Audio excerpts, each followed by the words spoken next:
You want to throw accountability at anybody, throw it at the man that left It's the a family small unit, minority. right? It's a small percentage of men that's having the majority of the children. It's most black men are not having children out of wedlock. That is a falsehood.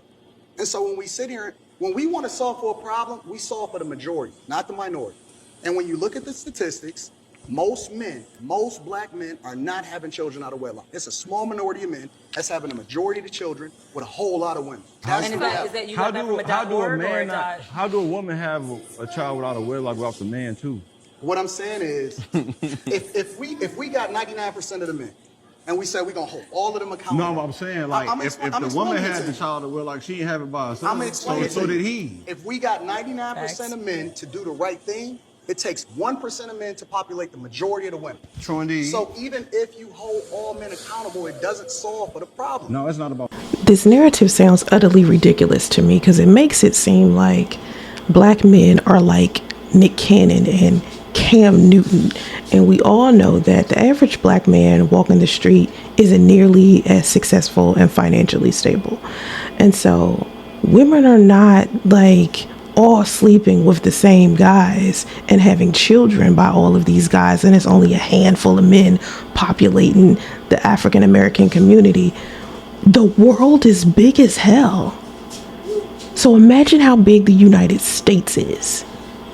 And if there's single mothers all over the United States, there's no possible way we're all having sex with the same guy.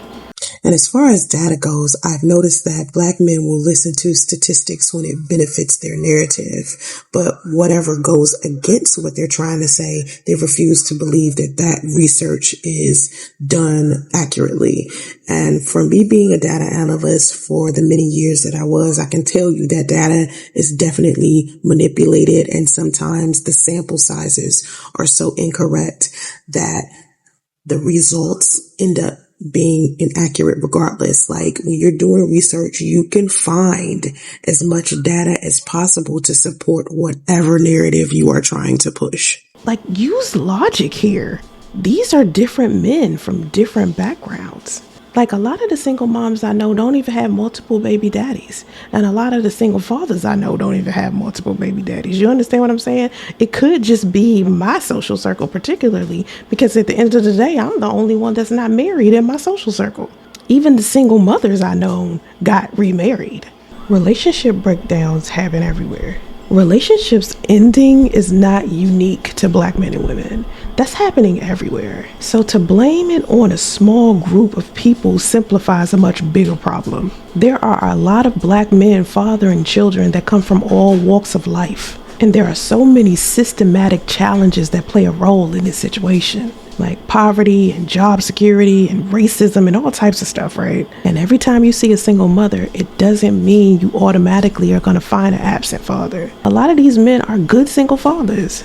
My daughter's father is an amazing father, and he has been for 24 years.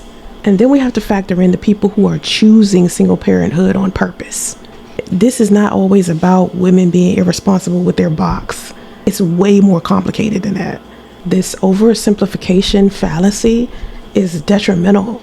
I mean, this argument simplifies an issue so much so that it misrepresents the truth, and it creates a false conclusion. It's almost like people who talk about this are so misinformed, or they're so tone deaf about the issue that what they're saying almost doesn't even make any sense. It's a cherry picking and it's generalization.